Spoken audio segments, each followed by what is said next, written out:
Estamos de volta aqui pela Jovem Pan News, 10 horas 50 minutos. Muito bom dia para você que está com a gente nesta terça-feira, hoje 14 de julho de 2026, de olho na cidade, com os principais assuntos do dia. E toda terça-feira, você já sabe, é o dia do nosso quadro Sustentabilidade em Foco com a doutora Juliana Clemente.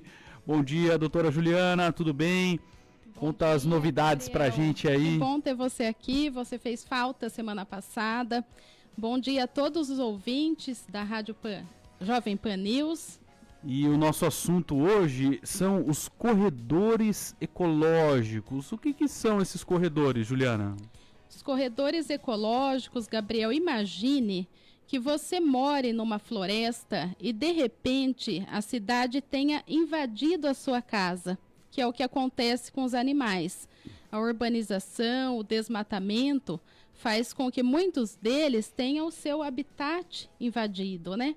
E são instalados esses corredores que eu poderia chamar vulgarmente, para quem está em casa, de pontes, que vão passar por cima das rodovias para fazer a conexão entre um lado e outro. Muitos desses animais têm as famílias separadas, eles saem para se reproduzir de um lado para o outro da estrada, o que causa, além da mortandade deles mesmos, né, a perda da biodiversidade, a diminuição da reprodução, a perda da propagação de sementes, que muitos deles jogam as sementinhas ali. Existem ainda o problema com acidentes. Posso dar um dado, claro, Gabriel?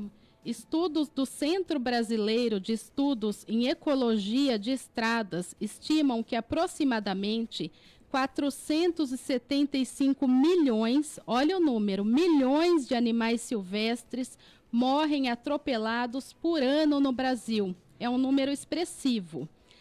Ainda, 1,3 milhões de animais são mortos por dia, o que seria cerca de 54 mil por hora, de 15 a 17 animais por segundo nas nossas rodovias. Então, é um número bastante expressivo. Quando a gente imagina atropelamento de animais, geralmente a gente pensa num animal de grande porte, né? Mas a maioria, na verdade, são esses animais silvestres. Cerca de 90% são pequenos vertebrados, 9% são animais de médio porte e apenas 1% são grandes mamíferos.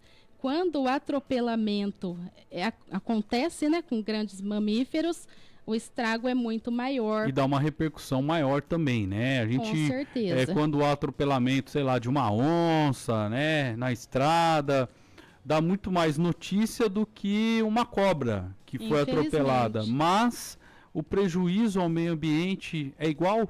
É enorme, na verdade. Você vai perdendo... acontece a matança, né, um desequilíbrio ecológico. Até quando eu tive aula de direito ambiental, o professor falava, você imagine que você more de um lado e tenha um rio.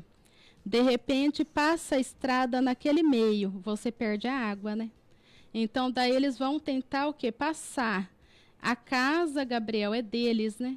Além disso, a morte, você, quando pensa em investimento, o poder público, como bem falou o Ricardo Grego aqui, não pensa na prevenção, o quanto isso poderia fazer com que, além dos animais, possam coexistir harmonicamente com nós seres humanos. A vida humana também está em risco quando acontece esse tipo de acidente que geralmente é muito grave para nós. E você já conseguiu identificar aqui quais os animais que a gente tem aqui na nossa região que precisam ser preservados ali, que estão nas nossas matas e que estão sendo cortadas pelas rodovias? Ou se existe algum índice, algum dado que mostra aqui, regionalmente, se nós enfrentamos também esse problema nacional, Juliana? Eu encontrei, Gabriel, aqui informações de que o estado do São Paulo possui um dos biomas mais fragmentados do Brasil. Então, a gente tem um desenvolvimento econômico enorme e, por outro lado, existe essa fragmentação. A Mata Atlântica é o nosso principal bioma, né? Justamente por isso, os corredores ecológicos podem ser uma estratégia importante para nós, aqui na nossa região especificamente, que a Avaré está dentro da Cuesta Paulista. Iniciativas voltadas à conectividade entre fragmentos de vegetação poderiam beneficiar espécies como a onça, o lobo-guará, tamanduá, que a gente vê, até outro dia teve uma notícia dele na cidade, acho que foi o ano passado, além de proteger as nascentes e reduzir a fragmentação das nossas paisagens. Existe esses projetos de corredor ecológico nas rodovias aqui da nossa região ou do interior aqui próximo da gente? Existe um projeto muito importante que é encabeçado pela ONG Cuesta Viva. A gente até fez a entrevista com o presidente da ONG, o Ricardo. Infelizmente, esse projeto não foi aprovado, né? É um projeto de lei do município de Botucatu, que não foi para frente, porque apesar da lei federal estabelecer a implementação dos corredores ecológicos, ela traz no seu dispositivo legal a importância, a conceituação, mas nós encontramos ainda diversos empecilhos na implementação. Por quê? Envolve custo, né, Gabriel? Não é uma coisa barata você colocar de um lado para o outro uma ponte, entre aspas, até me desculpe. Na verdade, seria um túnel, né? Super legal, acho lindo. Super um túnel legal. para os animais passarem e Pra não que precisar eles passar passem. por cima da rodovia.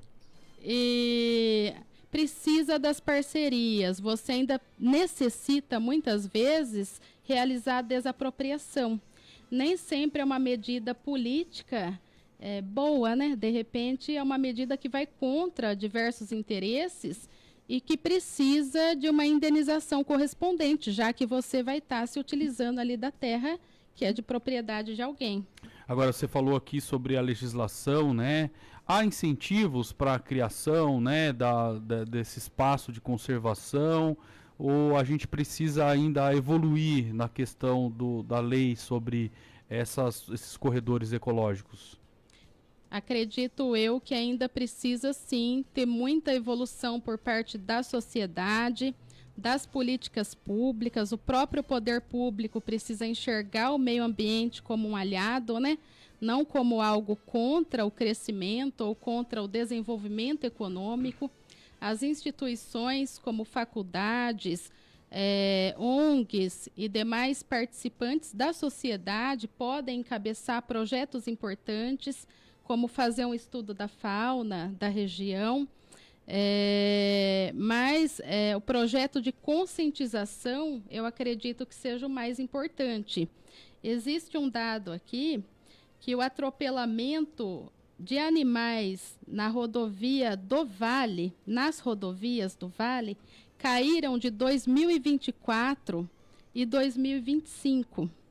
Essa queda, Gabriel, se deve principalmente ao fato deles terem instalado o DR, né, que é o Departamento de Estradas e Rodagem, ter instalado 121 estruturas de passagem de fauna naqueles percurso que seria deles. Eu pesquisei, essa rodovia do Vale, ela fica entre São Paulo e o Rio de Janeiro. 121 eu considero bastante. Já é um outro olhar que trouxe, né, para as pessoas que transitam por ali um benefício, e também para os animais, né? Previne esses acidentes que a gente tinha comentado no início, e também gera a continuidade, a preservação de todo esse ecossistema. Agora, se os corredores ecológicos não forem preservados e ampliados, quais podem ser as consequências para a biodiversidade e para a qualidade de vida, não da gente hoje, mas das futuras gerações aqui do Brasil? Enorme.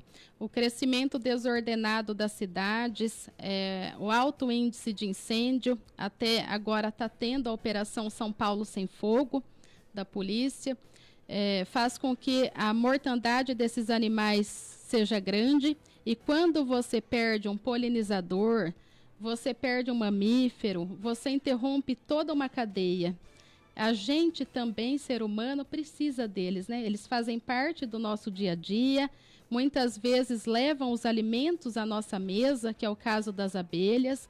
Então é importante que a comunidade tenha iniciativas como a preservação das nascentes, que tenha essas questões ambientais tão em voga e apoie projetos como esse, que não se perca a iniciativa que hoje, aqui mais perto de nós, foi da Cuesta Viva, mas que abriu o nosso olhar para um assunto tão importante que muitas vezes passa despercebido, porque o poder público tende a fazer coisas, projetos maiores e de maior visibilidade momentânea, como investir em asfalto, saúde, educação, que realmente a população precisa, mas caminhar junto com o meio ambiente, fazer com que os nossos filhos e netos tenham um clima suportável, pelo menos, né? A questão que está acontecendo lá na Europa, do aquecimento global, as pessoas morrendo, é fazer com que a vida se preserve no planeta. Agora, Juliana, a gente está falando aqui, né, dessa preservação dos animais, né, que estão ali nas áreas de mata, perto das rodovias. E agora eu estou pensando aqui no lado do motorista, né, que a gente está passando ali, passa um animalzinho na frente. Muitas vezes a gente não quer atropelar o animal, mas às vezes não tem como se evitar. E depois que atropelou também não tem muito o que se fazer, né, para salvar a vida daquele animal ali, porque muitas vezes a gente está falando aqui de um réptil, de uma cobra, né, a maioria, né, como você passou ali os dados de animais de grande porte, são a minoria nesses acidentes.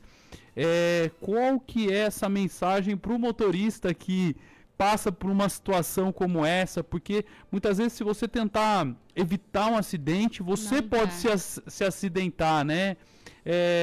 E saber que o poder público tem a capacidade, o poder de solucionar esse problema, principalmente na construção das novas rodovias, né? Nas duplicações e tudo mais. Como conversar com esse motorista que está nessa situação, Juliana? Então, em caso de atropelamento, lógico que entre a nossa vida, a vida humana, entre o animal, escolher entre um e outro, infelizmente, é a dele, né? Não tem como. Muitas vezes, é o que a gente já comentou em outros programas, eles vêm em direção, né, Gabriel?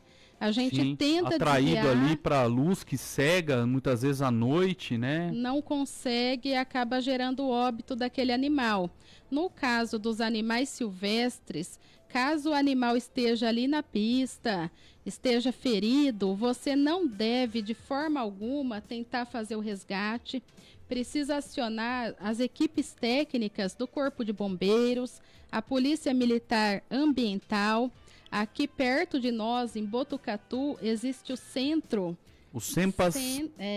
Eu procurei CETRAS. Centro de Triagem e Recuperação. Mudou de nome. Pode ser que tenha esse nome, mas antigamente era o CEMPAS. Então, mas que faz a triagem, a recuperação desses animais, né, Gabriel? E que posteriormente vão ser soltos de novo na natureza. Porque você prender animais silvestres em casa, caçar, mutilar, às vezes mesmo a gente quer socorrer, a intenção é boa, mas não pode, é crime ambiental, está previsto no artigo 29 da Lei dos Crimes Ambientais. Eles não são nossos, eles são da natureza, precisam, merecem e têm o direito de viver soltos. 11h04, esse é o quadro Sustentabilidade aqui na Jovem Pan News. Toda terça-feira a doutora Juliana Clemente vem aqui bater um papo com a gente, falando de meio ambiente, falando de ecologia, falando de assuntos ligados aí a essa área do meio ambiente. E o outro assunto que a gente traz hoje aqui, Juliana, é o transporte marítimo de animais vivos. O que é essa carga viva transportada pelos rios, pelos lagos, pelos mares? Então, a carga viva é um termo que é vulgarmente conhecido por todos nós, que nada mais é do que o transporte de animais, tanto em caminhões, como você próprio falou, como para exportação nos navios. Muitas vezes, esses animais permanecem dias até chegar ao destino, né? e existe uma grande repercussão hoje pelos animalistas, ambientalistas, para fazer com que as normas de segurança e bem-estar dos animais sejam efetivamente cumpridas. E o transporte cumpre a exigência do bem-estar animal? Como que é esse tipo de relação, né? O que a legislação fala sobre esse assunto? O transporte de carga viva, Gabriel, no Brasil, ele é regulamentado pela resolução 791 do CONTRAN, que exige que veículos sejam adaptados para garantir o bem-estar, pisos antiderrapantes, ainda precisa ter uma ventilação adequada e proteção contra fugas e quedas. Ainda é obrigatório a emissão da Guia de Trânsito Animal e as normas do Código de Trânsito Brasileiro, claro, né? Porém, a crítica que se faz, apesar de existir na lei essas obrigatoriedades, a legislação ainda é muito vaga em certos conceitos. Quais seriam esses conceitos? Muitos desses animais ficam sem o fornecimento de água durante a viagem.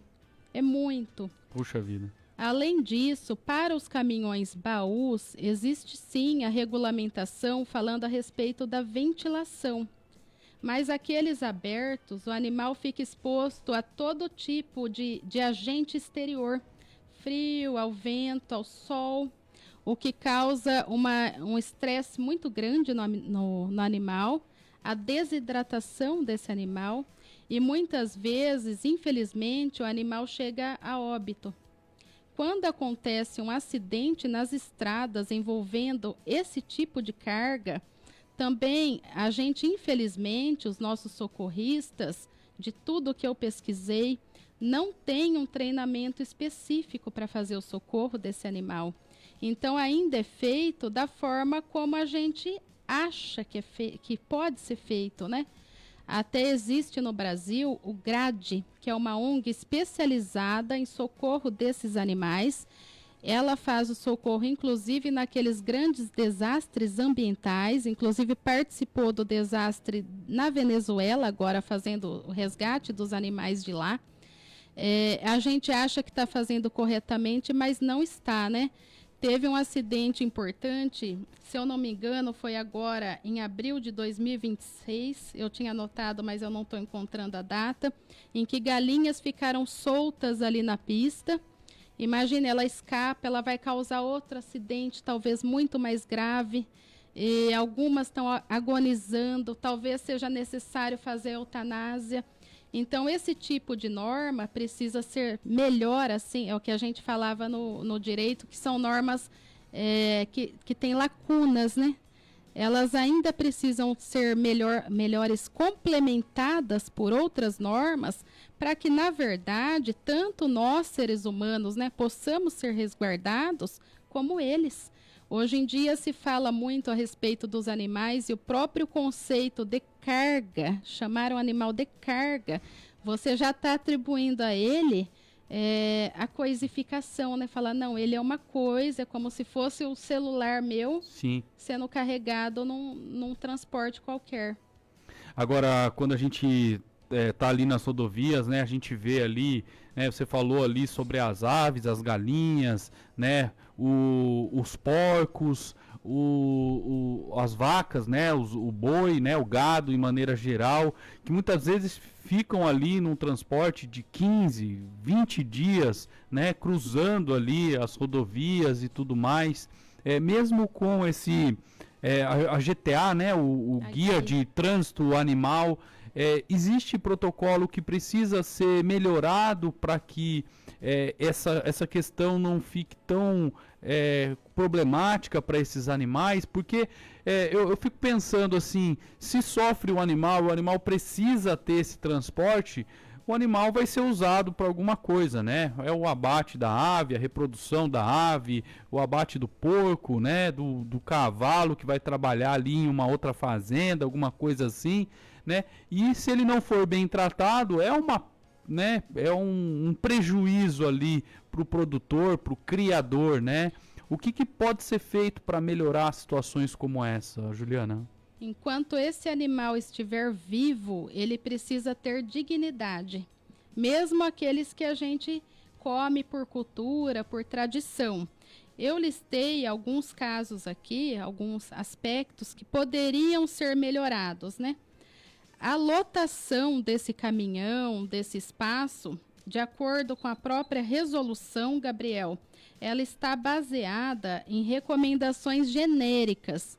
Não se fala, na verdade, qual seria a quantidade de animais que eu posso colocar naquele caminhão meu, até quanto suportaria para garantir o bem-estar. Muitas vezes a gente verifica nas estradas, isso não é uma crítica aos caminhoneiros, porque o que não é proibido é permitido por lei, que eles andam, os animais estão grudados, né? Não tem um espaço nem para virar.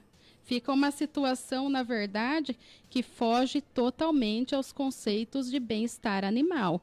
Isso não pode ser normalizado, embora ainda a sociedade aceite, infelizmente.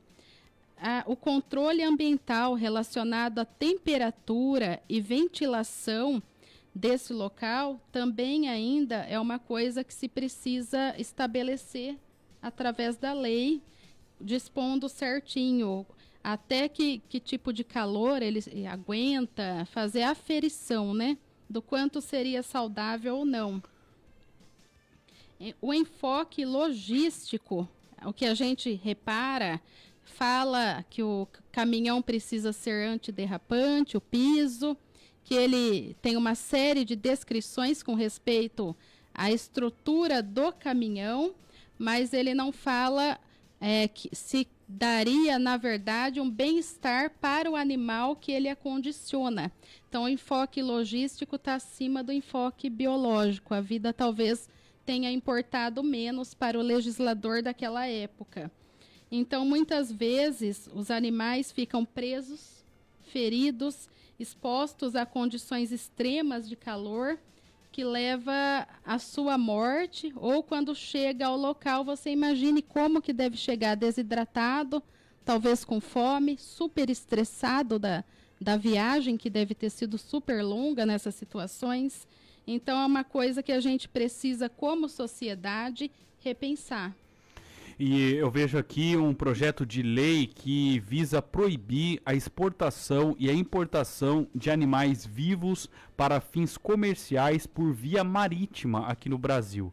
O projeto está em análise lá na Câmara dos Deputados e a proposta também veda qualquer outro meio de transporte que coloque em risco a saúde ou bem-estar dos animais por conta de confinamento prolongado, superlotação ou risco de acidentes. O texto abrange animais destinados ao abate, à engorda, à reprodução ou comercialização para fins industriais e alimentares. Pela proposta, o transporte em navios de carga viva seria expressamente proibido por submeter os animais a risco elevado de acidentes e privação de cuidados essenciais. A autora do projeto, a deputada Heloísa Helena, da Rede de Sustentabilidade do Rio de Janeiro, argumenta que a medida está alinhada às melhores práticas internacionais do bem-estar animal. Agora, vendo um congresso do jeito que a gente está vendo aqui hoje no Brasil, onde a gente tem ali a bancada do agro muito forte, dificilmente um projeto como esse vai ter vida longa aqui dentro do parlamento brasileiro, né, Juliana? Eu acho realmente difícil, mas não vejo como uma coisa impossível. Porém, nos últimos anos, Gabriel, o Brasil tem realmente ampliado, apesar desses debates que surgiram no Rio de Janeiro, ampliou significativamente a exportação de animais, inclusive, especialmente, né, na maior quantidade de boi. Uma reportagem da Globo de fevereiro de 2026 indica que essa atividade tenha dobrado em apenas 3 anos, mesmo diante das crescentes críticas dos ambientalistas e das organizações de defesa dos animais. Eu acredito, infelizmente, que vai ser difícil o projeto da deputada passar. Existem relatos que apontam problemas desses animais como acúmulo de dejetos nesses navios, o calor extremo que a gente já tinha comentado, as altas taxas de mortalidade, além dos riscos sanitários, tanto para os próprios animais quanto para os humanos que estão ali naquela embarcação. Então, é uma questão que ainda depende de debate tanto quanto no nosso país, Brasil, quanto a nível internacional, né? Ainda precisa realmente se aprimorar, mas ela não pode passar despercebida. A pressão social tende a aumentar. Eu vi casos em que já fizeram manifestações ali nos portos, nas praias próximas ali da onde embarca. Então, a sociedade tem olhado para esses animais da maneira que eles merecem, que não sofram, apesar deles serem utilizados para o abate. Para a gente concluir aqui esse assunto envolvendo também o transporte marítimo de animais vivos, né?